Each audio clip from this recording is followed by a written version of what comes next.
baby's home.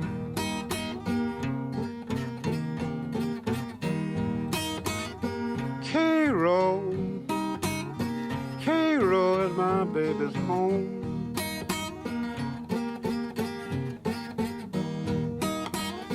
One bad Cairo night won't be long.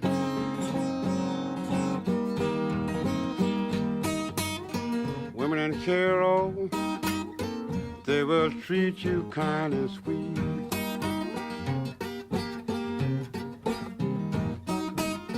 Women in Cairo, they will treat you kind and sweet.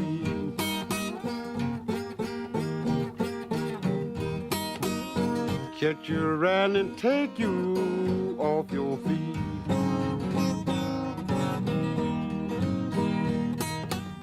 Shoot you and knock you, teach you and cut you too.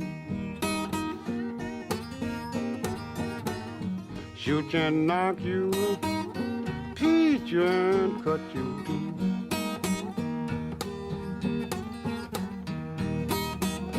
They get through the graveyard, then for you.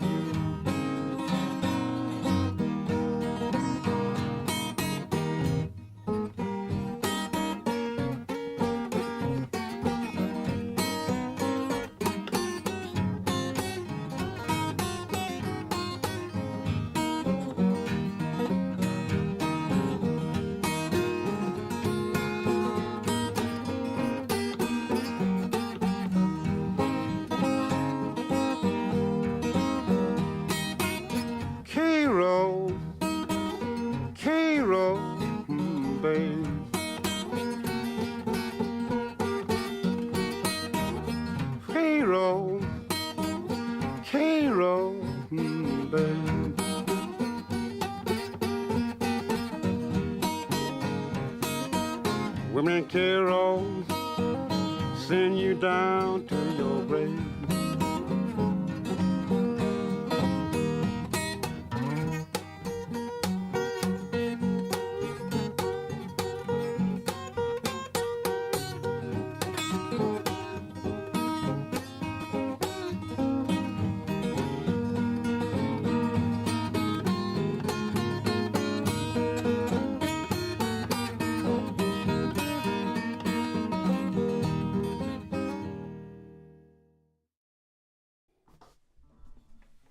Alright, just tuned up. Hello, and welcome to another episode of Blue Monday, a live stream dedicated to traditional music styles like blues, hillbilly, country, you name it. And if I can play it, you can play it. So where are you guys tuning from? I know the first visitor today is from Norway. Hello, Geir. Nice to see you.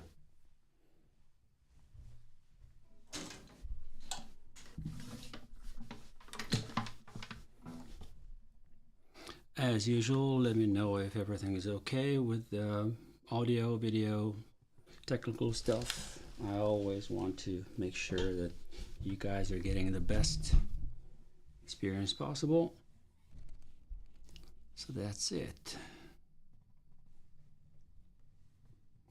Nice to see you. Cruelly cruel. Graham. Guys, that's great. So what have I been up to? Well, if I send you this little link and you maybe open that on your mobile phones while you're watching this, like multitasking of all kinds. But anyway, I just posted on Twitter my journey of rebuilding this whole place in front of me, which started the past weekend, and then on Monday when I was live streaming I told you guys that okay, it's still not finished, but now it's finished. So I got that on Twitter, and instead of taking the time from this live stream to show you all those pictures, you can just go to that link afterwards and see it. Hi Roy, great to see you. Tech Troublemaker, it's got a great YouTube channel. Go and visit after my live stream, right? Milovan, back on track. Nice to see you here again. Thank you. Oh, you're such a great person to talk to about this with live performing and all that, because your story is quite special. So yeah, we'll talk about it a little bit later on in the live stream. So as usual, I'll start off with a little of a blues backup. The first one is going to be standard blues in E, but I'm trying to avoid still doing the shuffly blues accompaniment that I did so many times in the last year, and most of my backups were within that kind of Chicago blues influenced, a little bit Brown and McGee kind-ish style, but now I'm going into a bit different stuff, and now it's going to be more like maybe Mans Lipscomb kind of thumb that's kind of pumping all the time, and then the rest is just, you know, happening around that. So all right, let me do that for you guys, and then we'll hit it off. Today's theme: why do I think that you should be playing live even if you're not a professional musician? More on that later.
caught myself going into this shuffly thing still.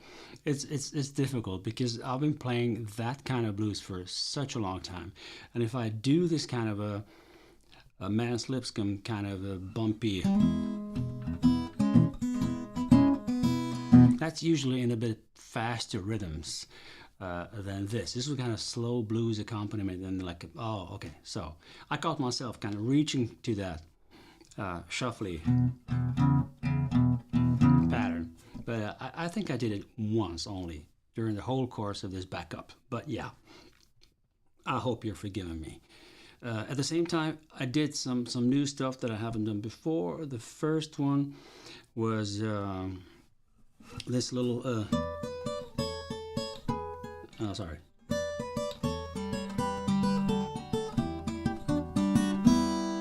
Right, so I'm going back to the first part of the backup was a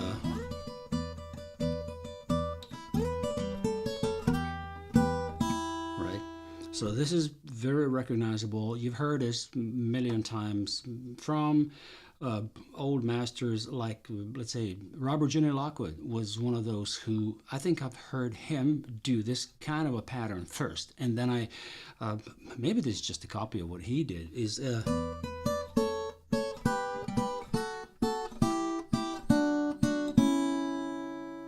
or just going back to E. So the whole thing, then repeat it. Now, no, sorry, and then go.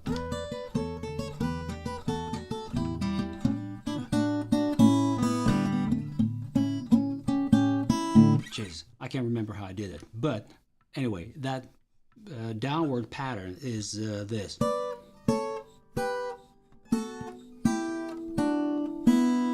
And then you switch to A.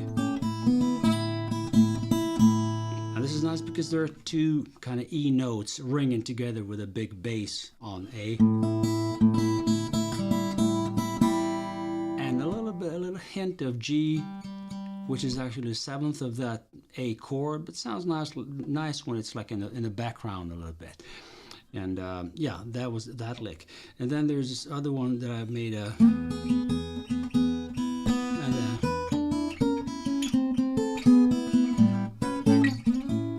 so that was just before changing to the chord 4, and then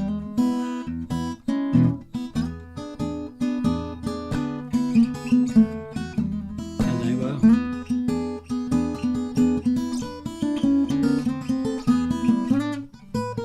Or whatever lick I would play, or you would play in A, but basically. And this is also heavily influenced by Robert Junior Lockwood, because I think he had a song that started the intro. Oh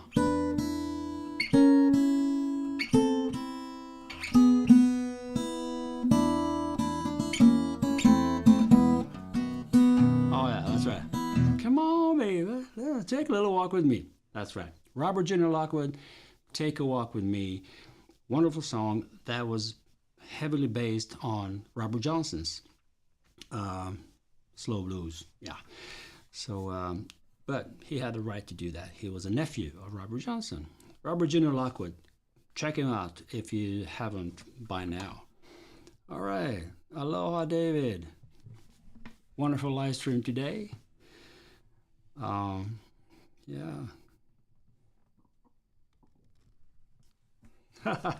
No, this is not a nylon string. This is a steel string guitar. Yeah, I don't play nylon string guitars. I used to, and of course, it'd be wonderful to have a nylon string guitar. But yeah, thank you so much. I'm really happy when people are enjoying this, what I'm doing. So the other part of the backup is going to be this one. We're still going to be in E because I think that's the key and the chord shape that's so forgiving, at the same time very challenging, because everybody says, well, everybody's playing blues in E. I mean, it's boring. No, it's not boring. It's if we played boring, then it's boring. But the key itself and the chord shape is not boring. It's what we do with it. So it's like the intro song that you're listening every time before I start the live stream. It's based on Bye Bye Blues by Willie Johnson. So I'll give you a couple of rounds of that so that it's not only the slow blues, and then we'll go on. So.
Oh, all right.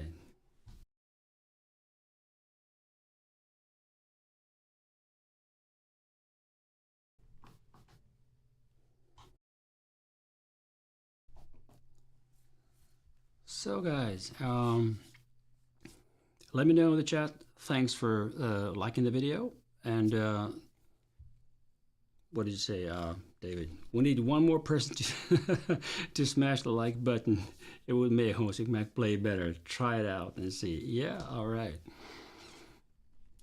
Well, I got one more song to play for you guys when we come to the song of the week or lick of the week. It's going to be a great one in open D. So if you're already tuned in and you have another guitar, or you can maybe retune your regular guitar to open D and to see that. So we got two subjects for today. The first one is buying a guitar, and the second one is going to be about playing live. So when it comes to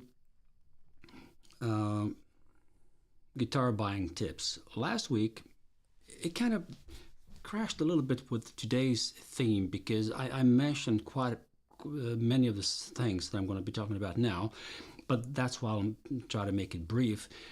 But I did mention a lot of things that are important when it comes to maintaining a good shape of your guitar, when it comes to polishing, taking care of the frets, the neck angle, and all that stuff. But when you think about buying a guitar, And steps you need to take prior to the purchase is like, okay, do I want a new guitar? Do I want a used guitar?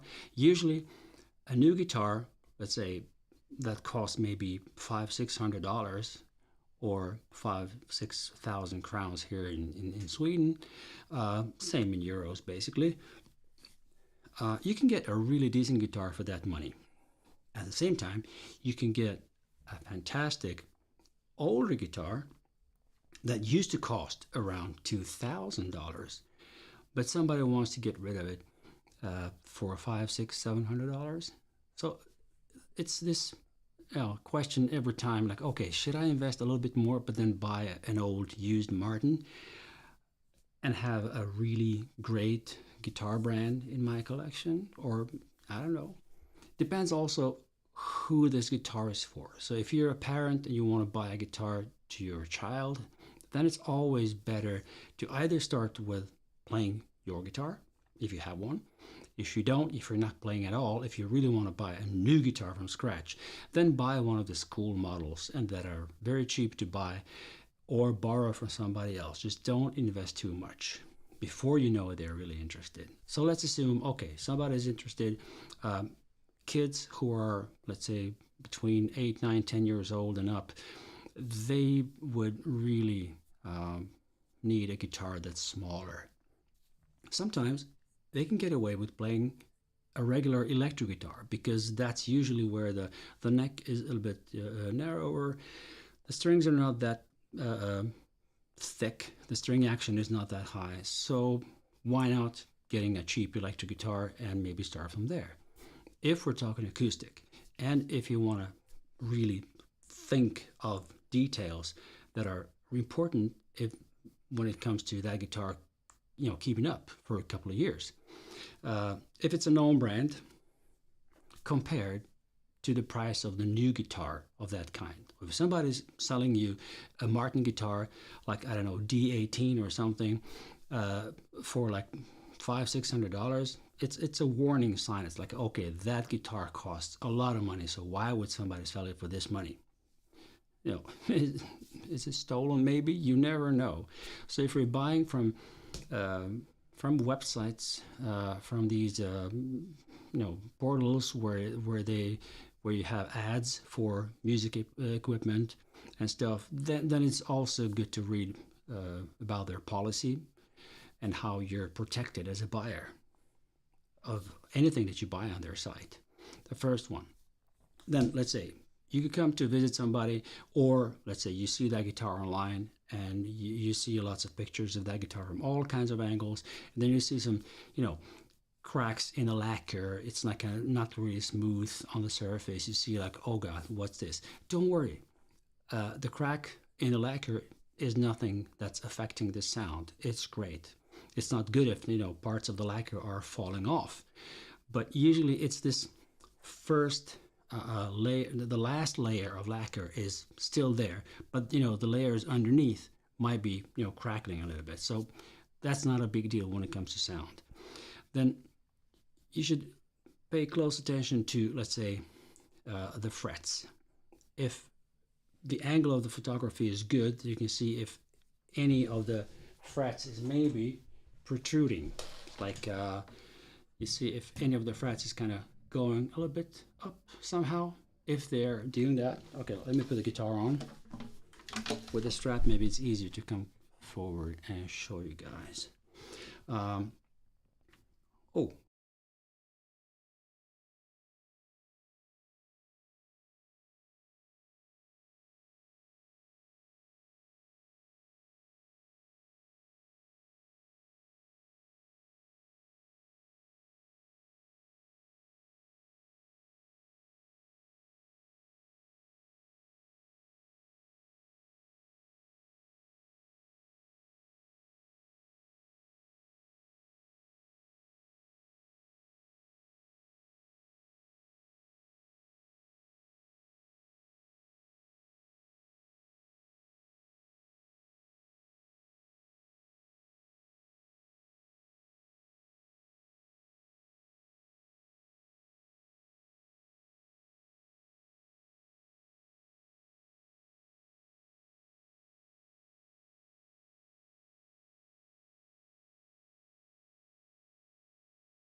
All right.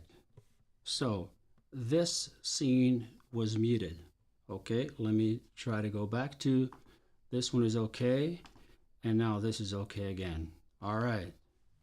Sorry, guys.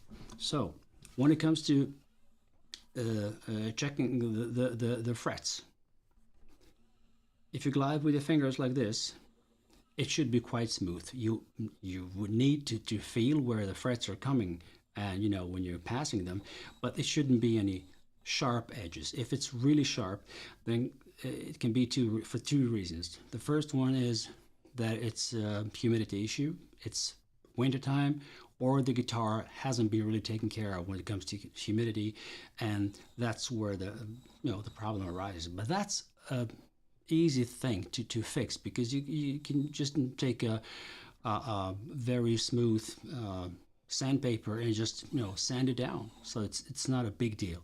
It's much worse if the frets are protruding and coming out from their slots. That's not good.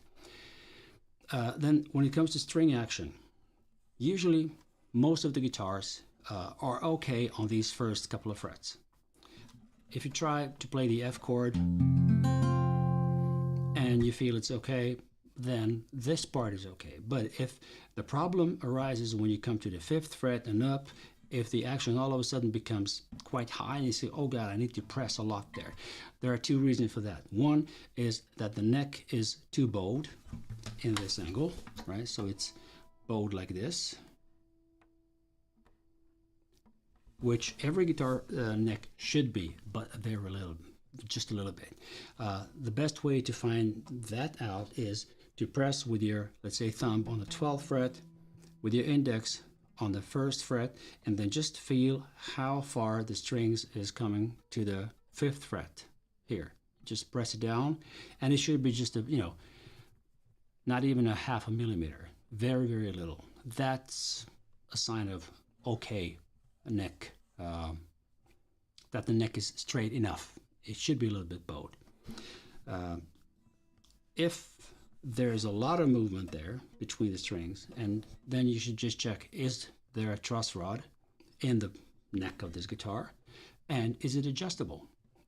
And then even if there is a truss rod, even if it's adjustable, then you need to check if it works, because sometimes those those keys, those hexagonal keys that look like something like this, right? It's hexagonal, right?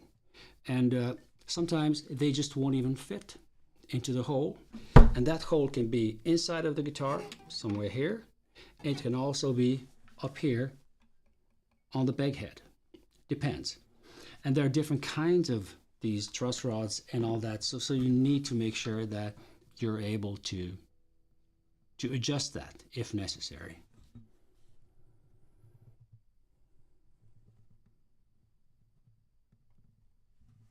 Thank you. Yeah, that's right. I muted myself deliberately after playing the backup, because I wanted to, spare your ears from sudden noise when I'm just taking the guitar down and all that. But it's better not to touch anything here, right? Patrick, great to see you. So string action. So you check the string action on the 1st fret if it's okay. Check if the neck is okay on the 5th fret and up, and then you check on the 12th fret. Usually the string action, let's say on my guitar, is around 3 millimeters in between the lower edge of the string here on the 12th fret and the fret itself, right? The fret, the metal fret, the metal, and between the metal and the string, it's around 3 millimeters.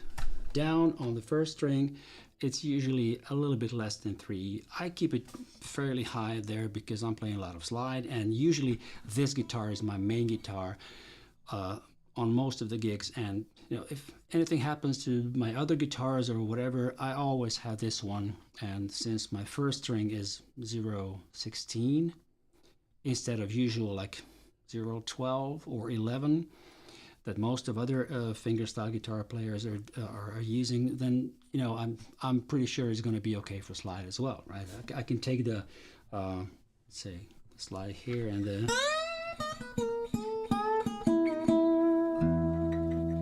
no buzz whatsoever. It's clean, it's really nice. So that's fine.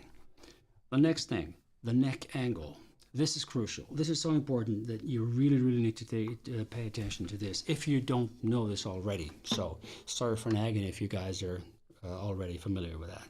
But basically, the neck angle is the angle between the guitar body and the neck. The neck should, let's say, if you have the strings off the guitar, so there is no tension on the neck, the neck should be reset with a couple of degrees downwards, right? So it shouldn't be totally straight from the body compared to that. If you take a, I don't know, whatever tool that you can make sure that it's not really totally flat in the seam. Oh God, English. I usually don't speak about these things in English, so I hope you understand me about this. But the thing is, if the neck angle is not good, if the guitar hasn't been taken care of, if the humidity issues were a problem for many years, sometimes the neck joint, the neck and the body joint just go loose and the neck protrudes upwards like this, because the strings are always pulling, and that's how the neck responds, right? And there's nothing to keep it in place from, let's say, this part. So the problem is either in the neck and body joint, that can also be fixed by a good repairman, or the neck needs a total reset. And that is a big warning sign, because that costs money. So only if it's a vintage guitar of some kind, if it's really valuable, then it's maybe worth investing. But usually, if I'm just buying a used guitar for somebody who's a beginner or intermediate player, sorry, we're not using levels, right? For somebody who's been playing for a couple of years, or maybe many years, then the neck angle isn't worth repairing. Then just go and try to find another guitar. That would be a better solution. So, and the last thing to think about are these tuning pegs. They're usually quite easy to replace and buy some really good brand, because they are they're worn out, and of course they can be replaceable. Sometimes a vintage instrument can keep up the price because everything is original. Even if the tuning pegs are not that perfect anymore, it's still going to add to the value of a vintage guitar from like 30s or 40s. Like, what? Nobody changed the tuning pegs? That's amazing, right?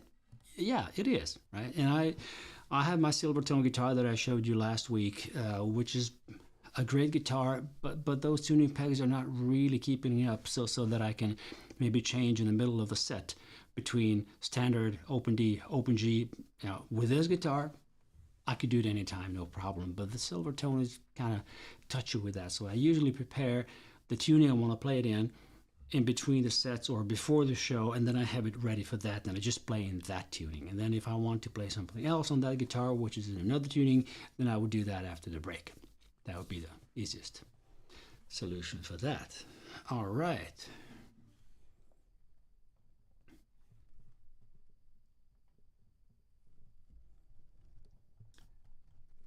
All right, no questions in the chat.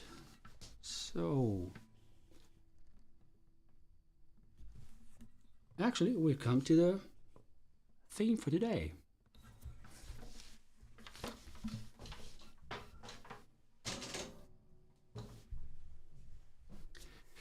Yeah, this is a sensitive subject.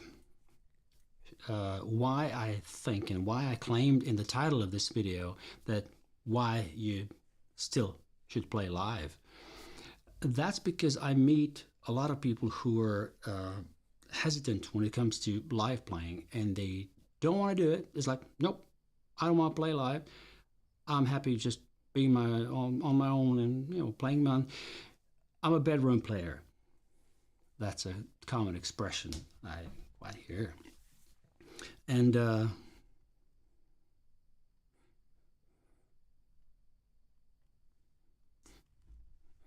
yeah, that's right. Quiet crowd.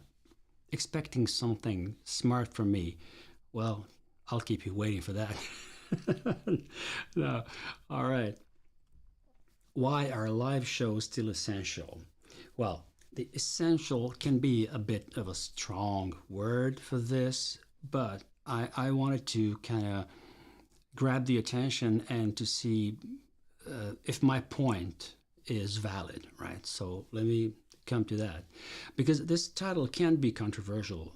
I know some people. I'm good friends with somebody who's a very accomplished player of two instruments, but he's not out there playing. Okay, it's a he. He's taking courses, doing some great progress, but he's not out there playing live. I'm not sure if he isn't maybe, playing with somebody sometimes a couple times a month, or I don't really know. But I know that he doesn't have a band. He doesn't go out to play. He never talks about it. I would have heard. So that's one of the examples of, well, I'm developing my playing. I'm improving it. I'm really enjoying it. And that's it. So, okay, we leave people like that alone. Of course, no problem. I'm not forcing anybody to go and play live. But performing musicians are usually people with a strong need for self-affirmation. Means they're vain, aren't we? And they love doing it. I've always loved playing live. I was a family clown when I was a child. I was a clown in the preschool. I was a clown in the school. All through my education, I was a clown of the class, and I always had to do something to entertain other people. I'm like that. At the same time, during the course of the whole musical career, I've developed other aspects of live playing. So I'll tell you about that just a little bit later. But the thing is, the word live doesn't always necessarily need to mean playing in a club, playing for an audience. But more on this a little bit later on. So what do you guys think? Write me in the chat. Write to me so we can have a discussion. But I've known musician colleagues. At the same time, when we're talking about, professional musicians, performing musicians love to play live. It's fantastic. But I've known, and I still know, musicians who really hate to play live. They sometimes say, "Oh, it's a stupid audience, man. They're not listening. Nobody cares, and I'm just standing there doing my stuff, and nobody cares." Yeah, I'm sorry, but there is no such thing as bad audience. It only means that we are in the wrong place, doing the wrong thing, at the wrong time maybe, but we haven't taken care of the business so that we end up playing in, situations that are inspiring. Of course, while we're all kind of coming through, while we're just starting, there could be really shitty gigs, and that we end up playing somewhere just because somebody's paying us well, and we need the money, and that's the only thing we do. So, right, I understand that. But I've had a very special situation in my music career that I started off when I was like 20. I actually performed for the first time when I was 16 and 17, and playing for the audience, they were just awing me, like, "Oh man, that's fantastic, that's great," right? When we started performing professionally in 1983, I was 23 years old, and somehow we hit it big. I mean, big for the size of the country, size of the audience, size of the blues scene of that time. But we had gigs. We had gigs on festivals. We played clubs. We played parties. We played everywhere, and people were just totally happy whatever we played. So I haven't really experienced that thing of like, "Oh, I'm ending up playing, in bad situations, wrong situations, so that I don't feel good about my playings." And that kept on for like 8, 9, almost 10 years. And then I moved to Sweden.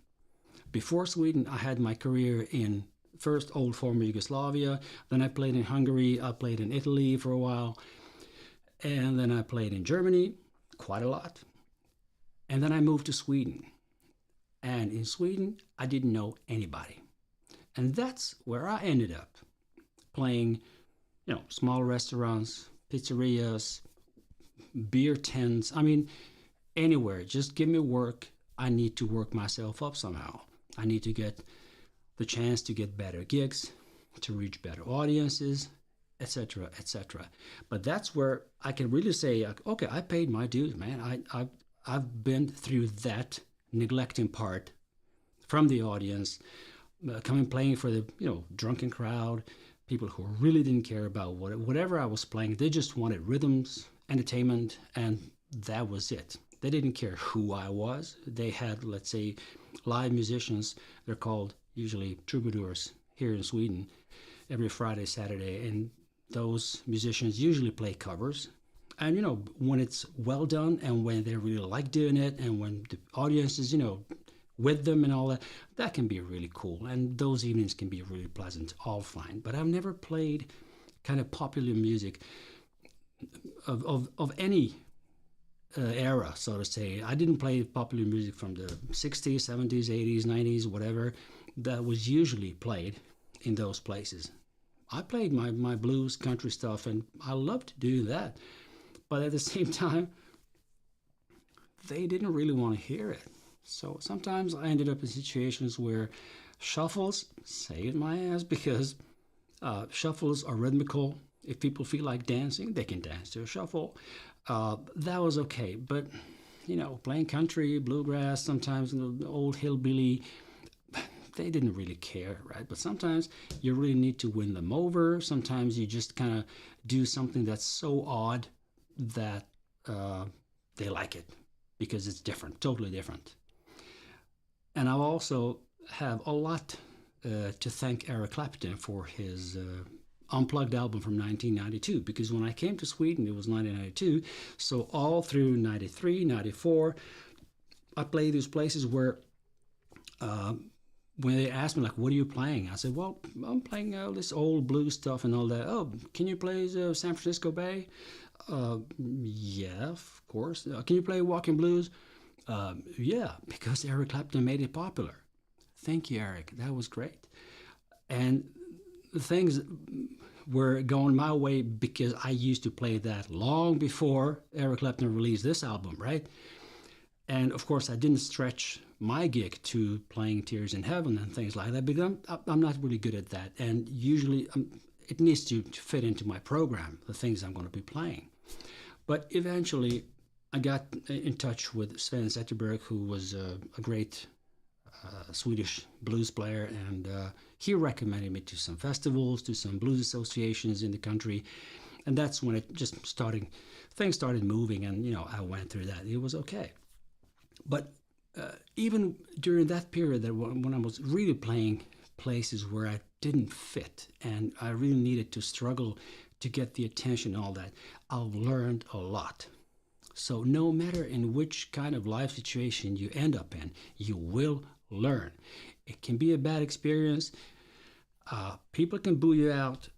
I mean, anything can happen, but you will always learn something out of it. So that aspect is really important. So I kind of felt that I grew as a musician, as a performer, in those situations, maybe even more than in situations where everybody just loved what I was playing. But sometimes you need to be questioned. You need to be kind of cut down, and you need to be kind of, just looked down upon, like, what are you doing here? Why are you doing this, right? Sometimes it can kind of wake good questions inside of your own head. All right, let me see what's happening here in the chat. Practice makes perfect. Exactly, Albert. Well, constructive feedback can also be, oh, play something we all know, Jesus. We'd love to sing along. Nothing bad with that. People just want to have fun. David says, live could mean playing for anyone other than yourself without recording. Yes, that's my next point here. Thank you, David. So we can interact with the audience, artist. Otherwise, it'll always be a monologue. Yeah, as an artist, both progress and confidence get a boost. Also, many songs automatically develop into more. Exactly. And Patrick knows because he's a performer. He's been out there playing and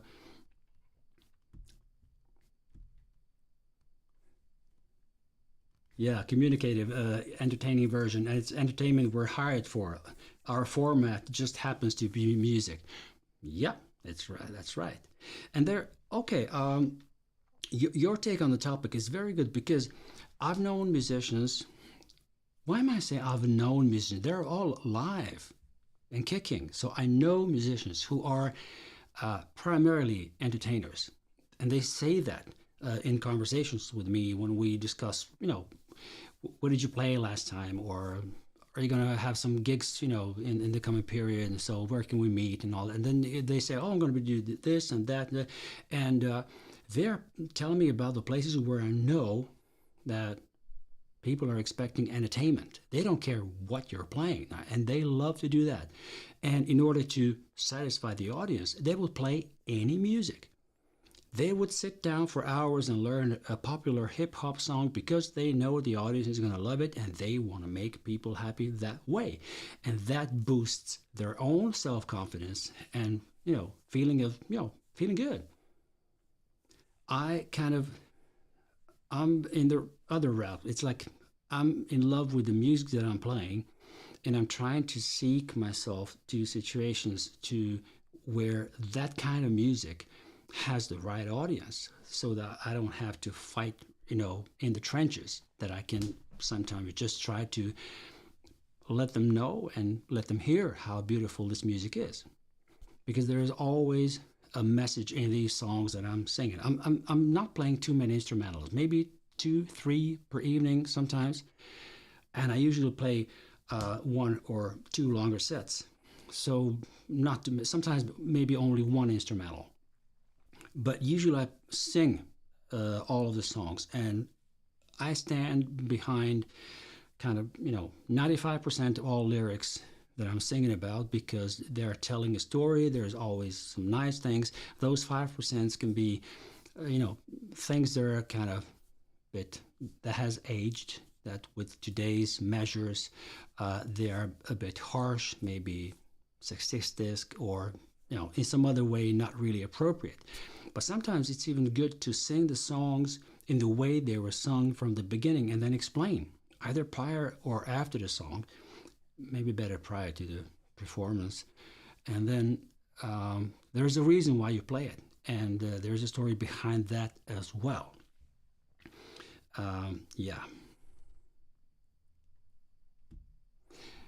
Can I play a shuffle going out? Not exactly sure what a Sweden shuffle sounds like. Okay. All right, I'll do that. So David is playing primarily in church, and the interaction between the audience and myself and the band is key. Audience participation is an essential part of the experience. We even have a mic trained on them. Yeah. Well, churches are a kind of, I see them as a blues association or a gospel association or faith associations, because people are there for the same cause. And let's say live places where they have music of various styles. There are more and more places that are kind of welcoming various music styles. Just try to find a number of how many blues clubs are there.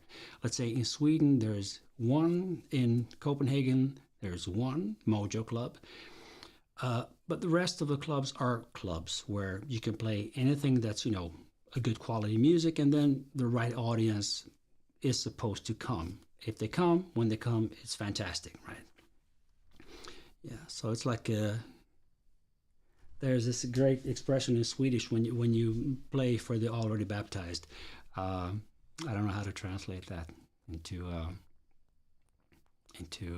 English, but I mean, you know what I mean. So David said,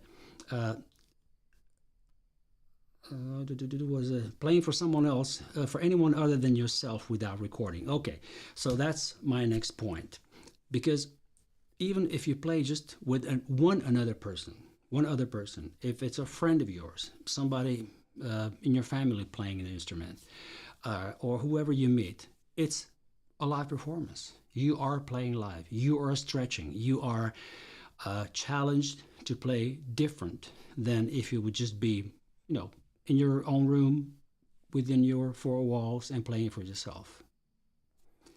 That's already a challenge. If you have a couple of friends that get together and play for each other or together, that's fantastic. That's amazing. And that's a very small step between that and going out to play in public. And playing in public can be just going out busking, sitting in a park somewhere and just playing, and that's it. So let's not make it too complicated. What does it mean to play live? But there's a wonderful story about a couple of people from my guitar retreat, which I'm promoting.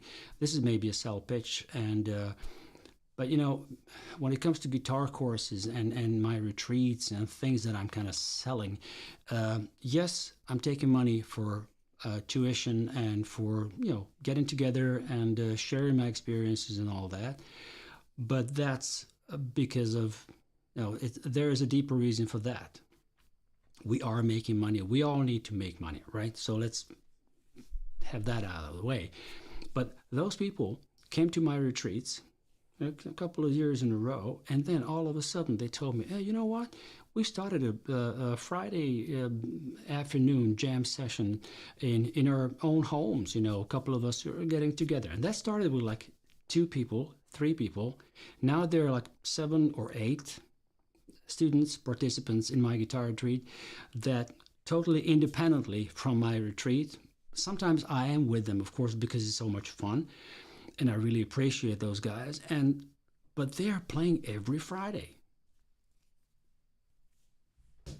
That's amazing, and that's something that I find so inspiring and is great. And actually, it's live. They're learning from each Friday's jam. There's always something new. Even if you play the same song every Friday, you're still going to be learning, because you'll get tired of the same old licks you've been doing all the time. Then you'll eventually come up with something new. It's always inspiring to play and interact with other people.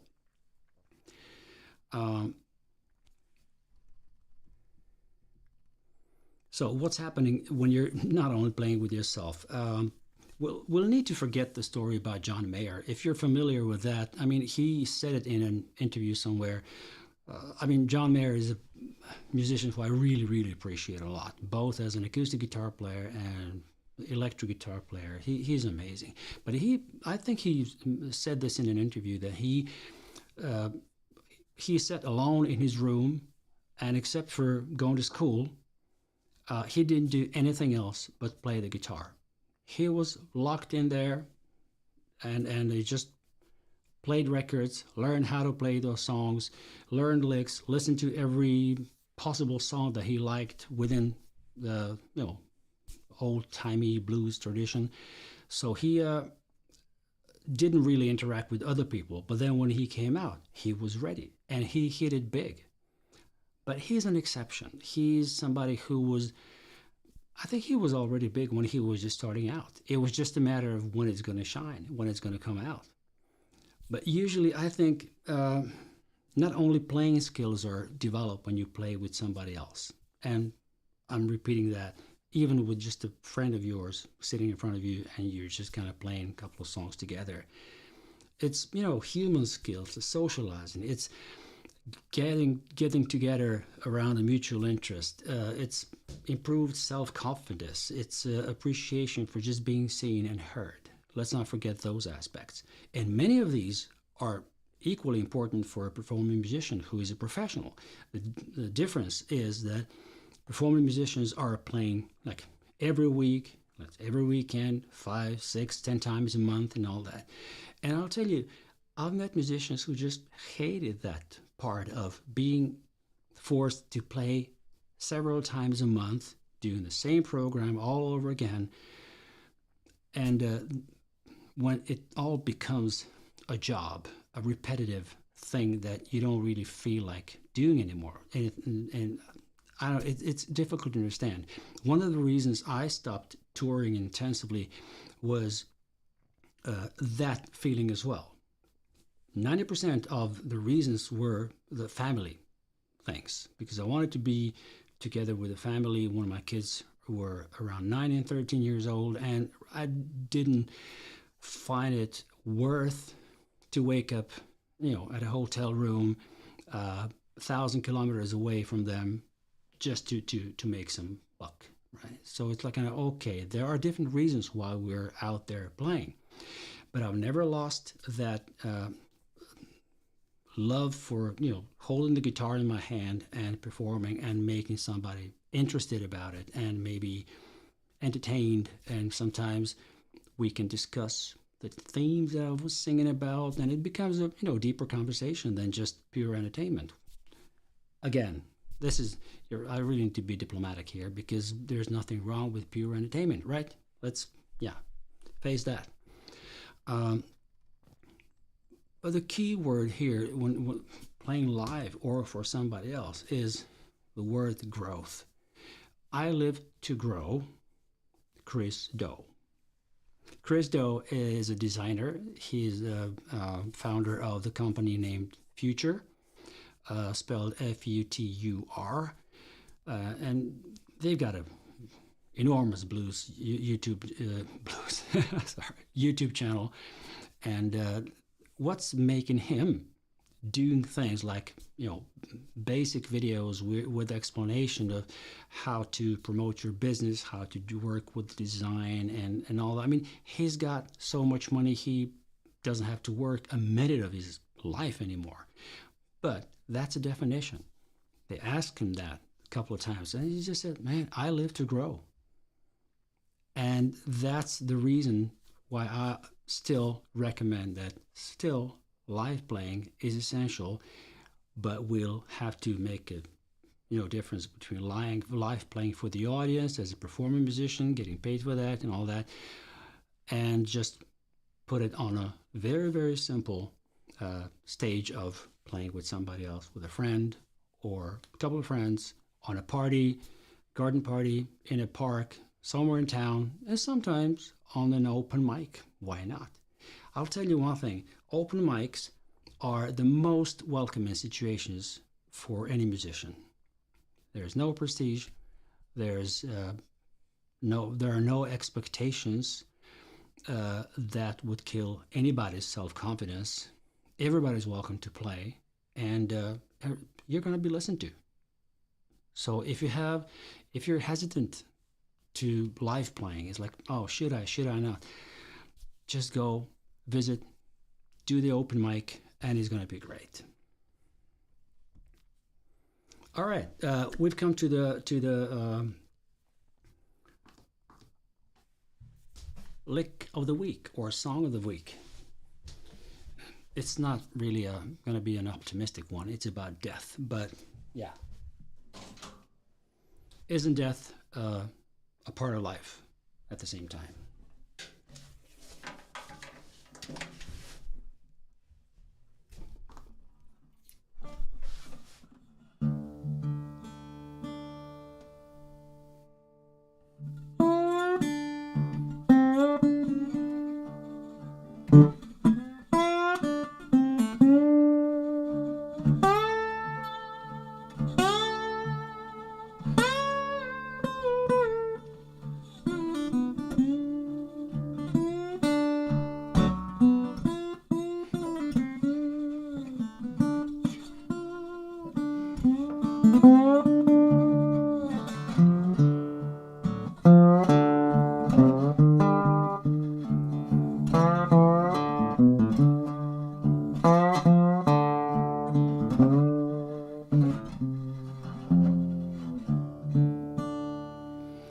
Part of a melody of a song called "Oh Death," and I've heard this for the first time by Joanne Kelly and Tony McPhee from somewhere in the 70s, I think.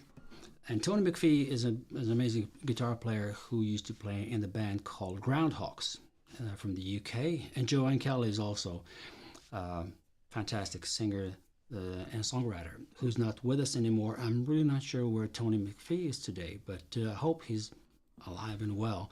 But they said, "Oh, death, Lordy, well, see what the Lord have done. Look, oh, look, see what the Lord have done. Lordy, well, oh, look, see what the Lord have done. Lord, I know my time ain't long."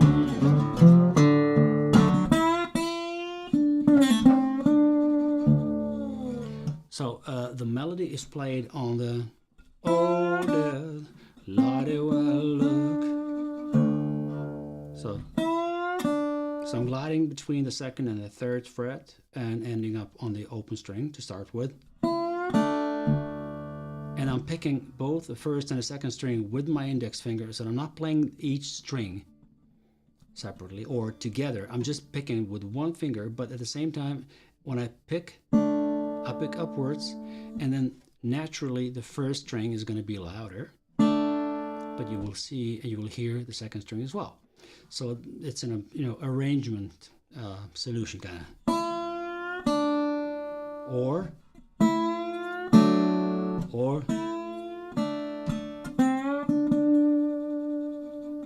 and then I ended the phrase with a bass. See what the Lord has done. Let's play that. So either like that.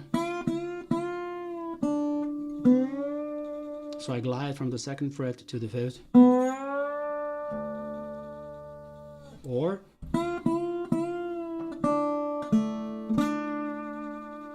so I play the open second string and then play it on the fifth fret here. And I think I've shown you this plenty of times, but I'm trying to emphasize that every time I do it, because it's this kind of damping on the first string, so that it's not. So you should only hear the second string played here. So, oh, the Lord will do, see what the Lord has done, oh, and then we have this melody up here on the 10th fret, 10, 9, 7.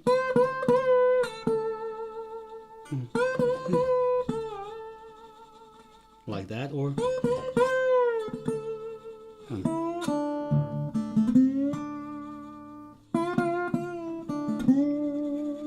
Lord, I know. So, or so we go from the 7th fret to the 3rd. So,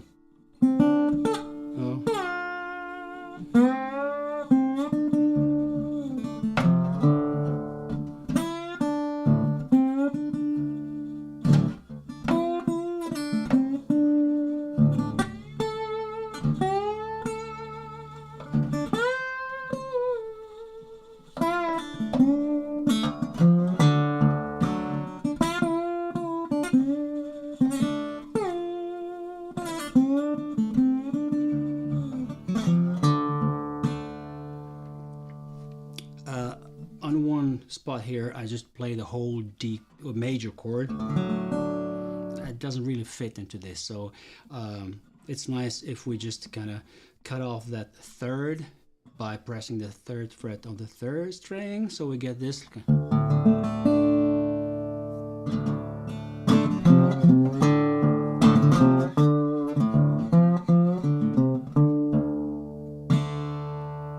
Remember that big D chord? So we're pressing the 5th fret on the 5th string, 3rd on the 3rd, and we got this. Just D and B and A. Yeah. Well, anyway, guys, that was it for today. I hope you had fun. I've had mine, definitely. And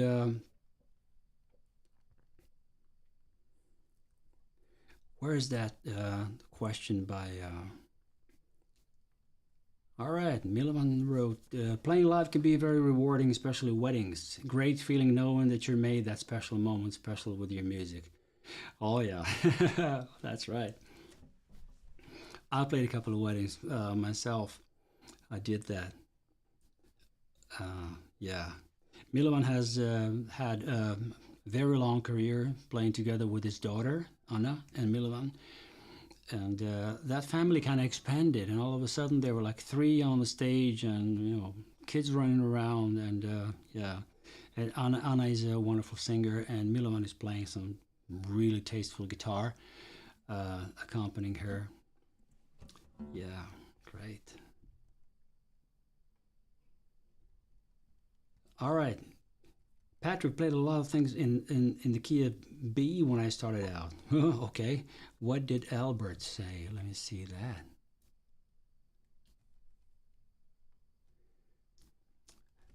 The band's key is that like in the key of H? Heck if I know.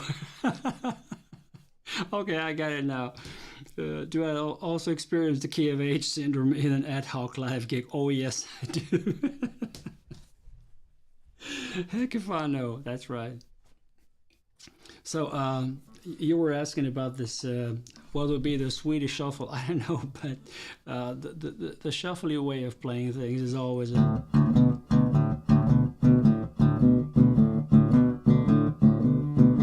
It's beautiful. I love it. It's just so boring if you play it this way all through the song. So it needs to be varied, and it needs to be dampened. It needs to be combined with different stuff and all that. Yeah.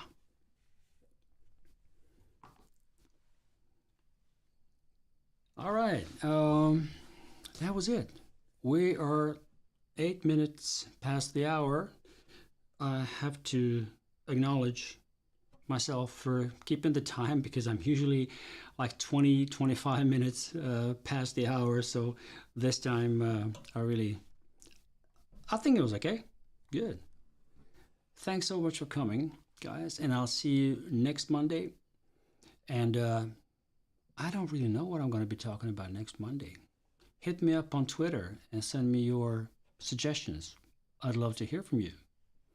And I put that link in the chat. I can do it again from my Twitter, because that's where I posted these couple of pictures of my new space, how I connected everything. Maybe that could be interesting for you, David, because we're going to be talking about the tech and all that. We should do a live stream together about live streaming setups for everybody. I think more people should do live streaming. I think it's fantastic. It's rewarding. It's fun. It's great. You're maybe helping somebody out, learn things, and just by sharing and caring. That's the reason why I'm doing this. Right. So okay, I need to do some advertising as well. Here's a link to my a little site where I have a couple of photographs from the retreat, where you can see how it all looks over there, and the rooms, the jams, and the nature. It's wonderful. And there's also this application of just sending me the your info, so that I can let you know when we're live and when everything's gonna happen. Right. That was it. Thank you so much for coming today. It's been fun, and I hope to see you all next weekend after next weekend on Monday. That's going to be May 8th, right? Yeah, that's right. Good. Any more comments? Thank you, guys. Thank you so much. And I'm still learning this new setup, so I need to find my outro and the song. Sitting on top of the world. Thank you so much. See you next Monday.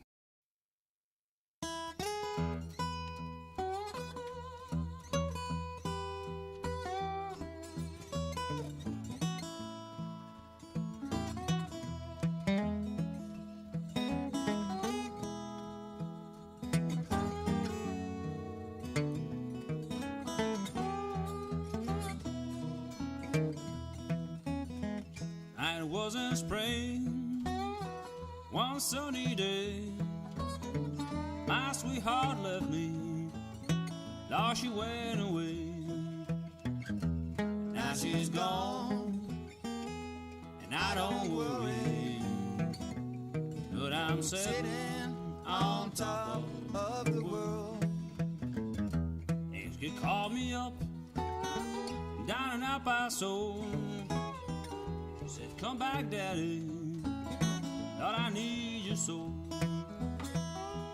Now she's gone, and I don't worry, 'cause I'm sitting on top of the world.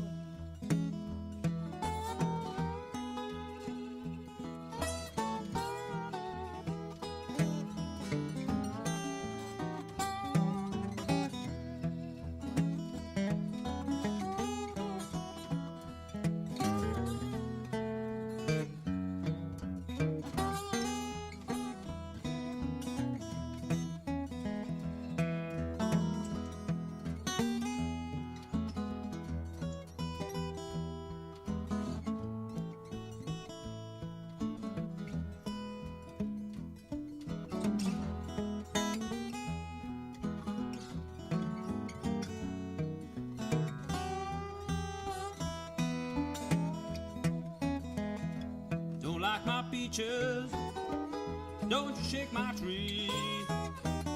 Get out of my orchard, let my peaches be. Now she's gone, I don't worry, but I'm sitting on top of the world.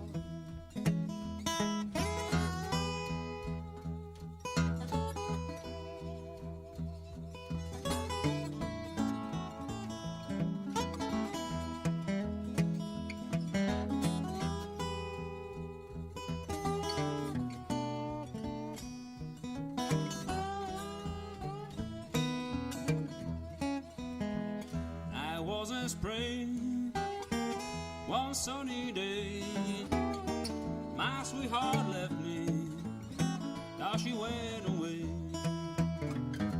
Now she's gone, I don't worry, but I'm sitting on top of the world. Now she's gone,